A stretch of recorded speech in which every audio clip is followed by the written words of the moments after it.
The man you pretend to be is the one Machiavelli would have destroyed first. Not because the pretending makes you dangerous, because the pretending makes you predictable. And a predictable man cannot survive the world as it actually operates. He can only survive the version of the world he has convinced himself is real. Machiavelli understood this 500 years ago. Most men still do not understand it. They are still performing the version of themselves they were taught to perform, and calling the performance character. You are one of those men. You just do not know it yet. What follows are 9 ruthless truths. Each of them will dismantle a specific portion of the construction you have been calling yourself. They are not comfortable. They are not motivational.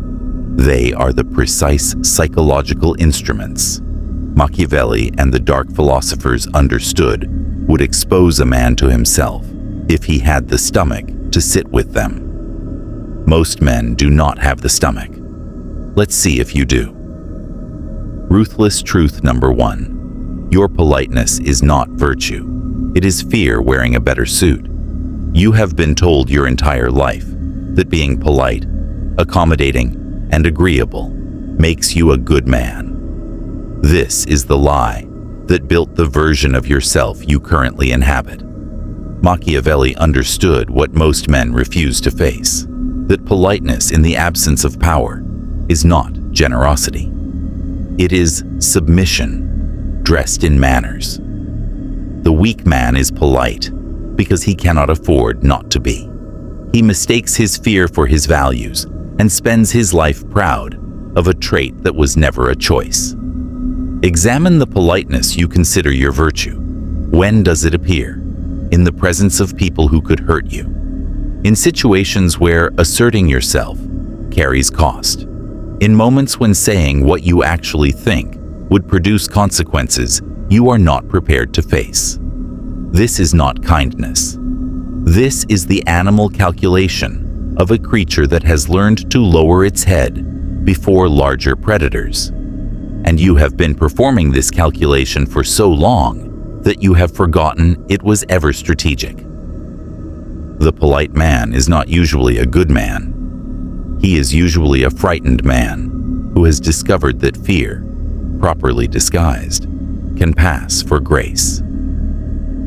Ruthless truth. Number 2. The people you trust most are the ones with the most access to destroy you. You have been taught that trust is the foundation of meaningful relationships. Machiavelli understood a deeper truth. Trust is the foundation of your vulnerability. The people who hurt you most are never strangers. They are the ones who hold your specific insecurities, your private failures, your unguarded admissions. They are the ones whose weapons are made from the material you voluntarily provided them over years of closeness. This is not an argument for paranoia. It is an argument for precision. Consider what the people closest to you actually know, the specific fears you have shared, the weaknesses you have acknowledged, the dreams you have confessed. Each of these disclosures is an asset in the hands of anyone willing to use it, and the decision of whether it becomes a weapon or remains an asset is never yours. It is theirs. The ruthless truth is that genuine intimacy is not safe. It is the calculated exposure of your vulnerabilities to someone whose continued care for you is the only thing standing between those vulnerabilities and weaponization. Most men do not think about this because thinking about it would require them to feel the actual weight of what they have done. They have handed their most dangerous material to people they have no way of fully verifying. And those people may have already decided what they plan to do with it. Ruthless truth number 3. The ambitions you are pursuing were never yours. Examine what you currently want. The career trajectory, the relationship shape, the lifestyle markers, the specific forms of success you have been chasing for years. Now ask, where did these come from? Who delivered them into your mind and taught you to pursue them as if they were your genuine desires? You did not originate most of what you want. You inherited it. The culture around you delivered a specific package of approved ambitions, the correct career, the correct partner, the correct accumulation of status markers. And you received that package without examination. You have been running someone else's program while calling it your life. Machiavelli observed that men are easiest to control when they believe they are pursuing their own goals. The prince does not need to command a man who has already been trained to want what the prince wants. The culture operates on the same principle. It does not force you toward specific ambitions. It produces you as someone who naturally desires those ambitions, and then it allows you to experience the pursuit as freedom. Strip away the inherited ambitions, and most men have no idea what they actually want, because they have never been alone with the question long enough to produce an authentic answer. The inherited ambitions fill the space where genuine desire would otherwise live, and most men prefer the filling to the emptiness, because the emptiness is where they would be required to construct something of their own. They never construct, they inherit, and they call the inheritance their life. Ruthless truth number 4. Your self-awareness is usually just better self-deception. Most men who consider themselves self-aware are not. They have simply developed more sophisticated narratives about themselves. They have learned to use psychological vocabulary. They can describe their patterns, name their issues, acknowledge their flaws, and they experience this acknowledgement as genuine self-knowledge. It is not. It is the ego's most sophisticated defense. The ego can absorb the project of self-examination and convert it into a performance of self-examination. The man who says, "I know I tend to avoid conflict," has not actually confronted his avoidance. He has produced a statement about it. The statement functions as a pressure release. It discharges the psychological energy that might have otherwise produced genuine change. And after the statement is made, the man returns to the same avoidance with the added satisfaction of believing he has engaged with it. Nietzsche saw this mechanism clearly. He understood that most what passes for self-knowledge is actually the mind's ability to produce a flattering narrative about itself, one that includes acknowledged flaws to make the narrative more credible. The flaws are selected carefully. They are always the safe flaws, the ones that can be acknowledged without requiring action. The deeper flaws, the ones that would actually demand change, remain invisible to the man, even as he speaks confidently about his self-awareness. You do this. I cannot prove it to you in this moment. But if you examine the last time you acknowledged a flaw about yourself, you will find the pattern. The flaw you acknowledged was one that did not require you to do anything immediately. That is how you know it was not genuine self-examination. Genuine self-examination produces action. Performance self-examination produces insight. Most men stop at the insight and never reach the action. Ruthless truth. Number 5. The version of yourself that everyone likes is the version with the least of you in it. The people who like you consistently are responding to a specific presentation you have developed. The accommodating version, the agreeable version, the version that produces the fewest demands on their emotional resources. This version is not you. It is the minimized version of you. The version that has been carefully edited to remove whatever might create friction. Machiavelli understood that widespread approval is almost always a sign of weakness. The man whom everyone likes has become that way by eliminating the parts of himself that might have produced disagreement. He has made himself small enough to fit comfortably into every social context, and the cost of this accommodation is the slow erasure of whatever was actually distinctive about him. You have done this. The proof is in your relationships. The people around you are not responding to your genuine intensity, your actual opinions, your real capacity for disagreement. They are responding to the edited version, the version that has learned, through years of feedback, exactly how much of itself to suppress in each specific social context. And they like this version because it requires nothing from them. Being liked is not the same as being seen. Most men have confused the two and spent their lives optimizing for the first, while starving for the second, because being seen requires the risk of being disliked.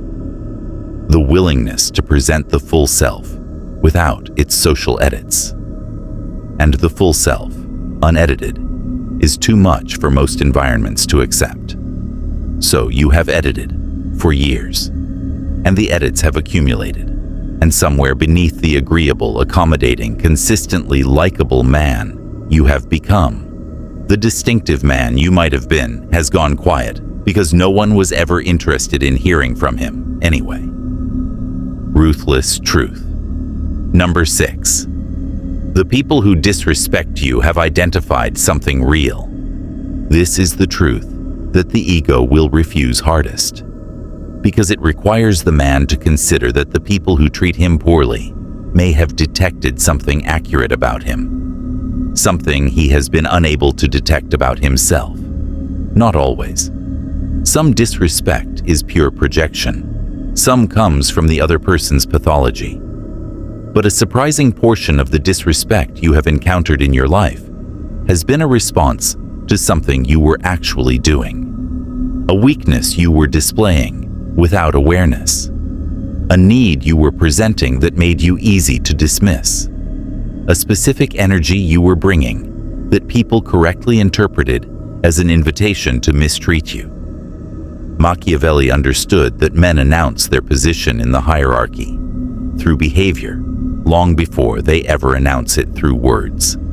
The way you enter a room, the way you hold yourself when challenged, the specific micro-responses you produce when someone pushes against you. All of this is read instantly, accurately, and without conscious calculation by everyone around you, and your position is assigned accordingly.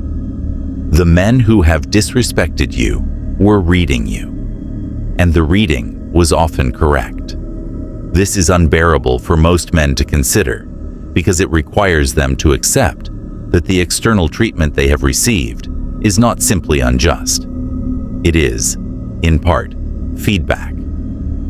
Feedback on something they have been doing without realizing they were doing it. And the only way to change the treatment is to change what is being read, which requires becoming someone different, which most men cannot do because they cannot even see what needs to change. They blame the disrespecting parties instead, forever. And the disrespect continues because the broadcast continues. Ruthless truth number 7. Your capacity for cruelty is not separate from your capacity for love. You have been taught that the good man is the one who has eliminated his capacity for cruelty. This is psychological fiction. The man who has eliminated his capacity for cruelty has not become good. He has become weak. He has simply amputated a core portion of his psyche and called the amputation virtue. Jung understood that the shadow, the portion of the psyche that contains what a man considers unacceptable about himself, does not disappear when it is suppressed. It becomes autonomous.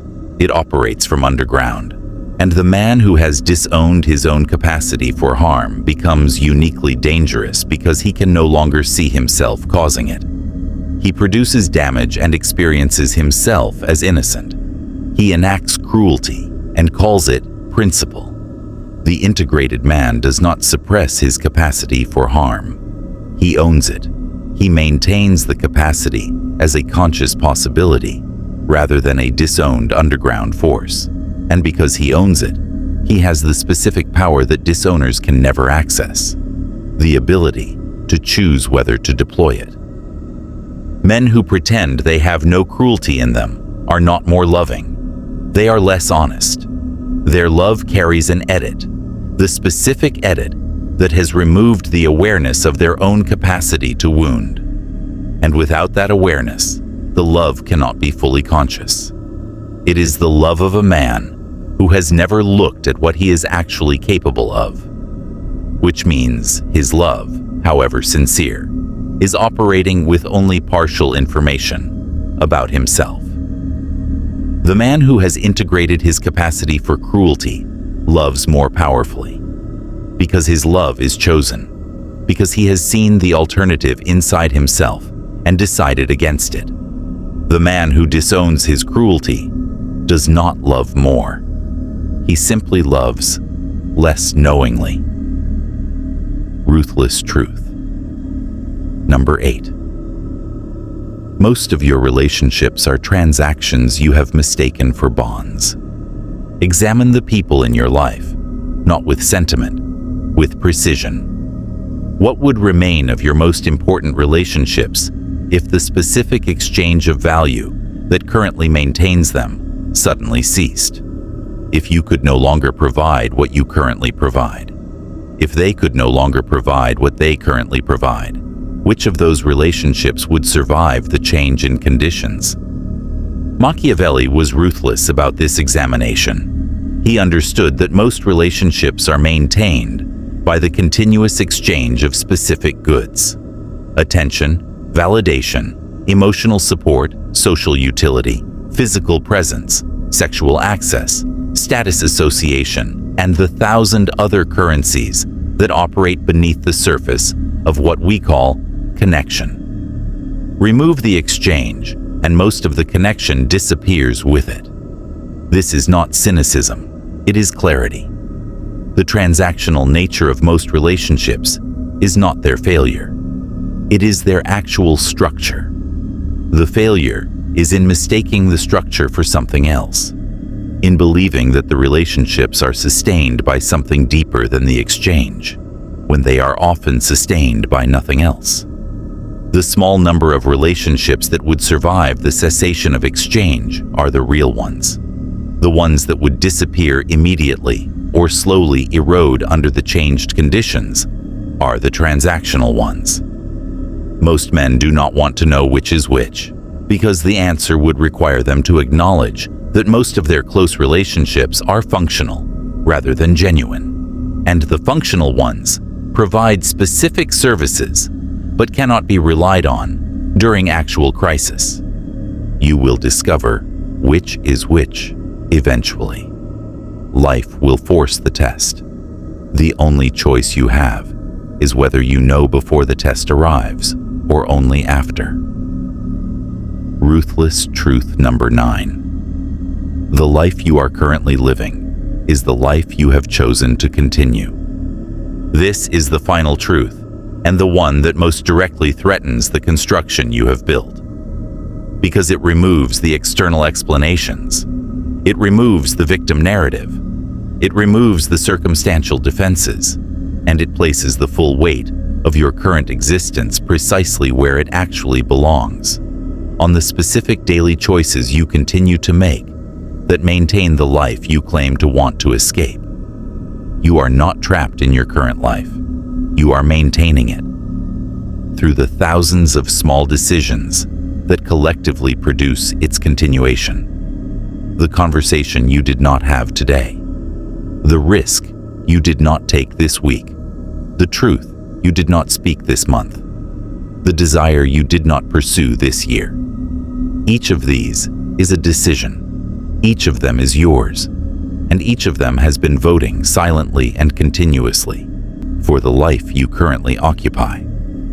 Machiavelli understood that the man who blames his circumstances is the man who has not yet accepted responsibility for participating in them. The circumstances may have shaped the initial conditions, but the continuation of the conditions is your doing, because at every moment you possess the capacity to act differently, and at every moment, you choose not to.